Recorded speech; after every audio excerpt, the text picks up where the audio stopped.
papaya with tomato sauce po para sa kanilang tanghalian. Ito po mga sangkap niyan.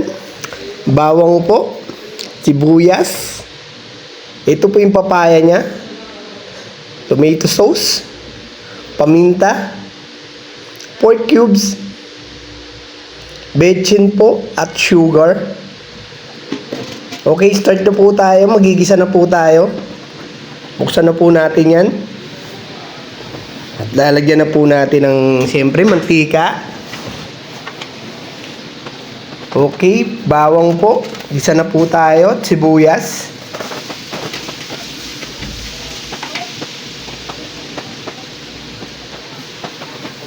Ito na po yung pork. Madali lang to, family.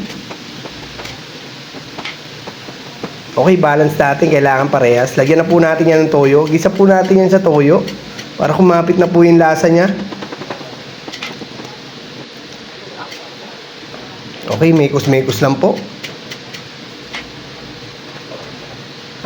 Dagdag tayo ng konting toyo. Takpan po natin. Okay, kumukulo na po siya. Mekos lang po, mekos. Mekos.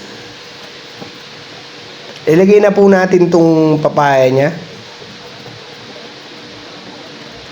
At ang tomato sauce po. Basic na basic po to, family. Kaya busog-lusog na naman po ang tanghalian natin. Ito naman po sa kabila, lagyan din po natin ng tomato sauce yan. Cubes po, paminta, bechin, at konting sugar po. Ito na po yung water niya, magiging sauce niya.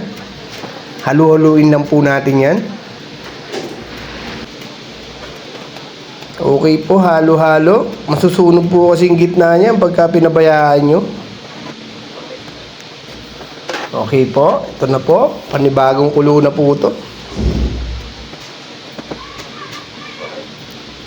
Halo pa rin.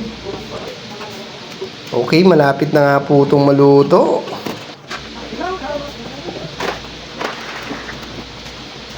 Ito na nga, mekos-mekos lang palagi. Okay, tikman natin kung okay na ba. Konting sugar po, nagdagdag ako. At halu-haluin po natin ulit. Okay na to!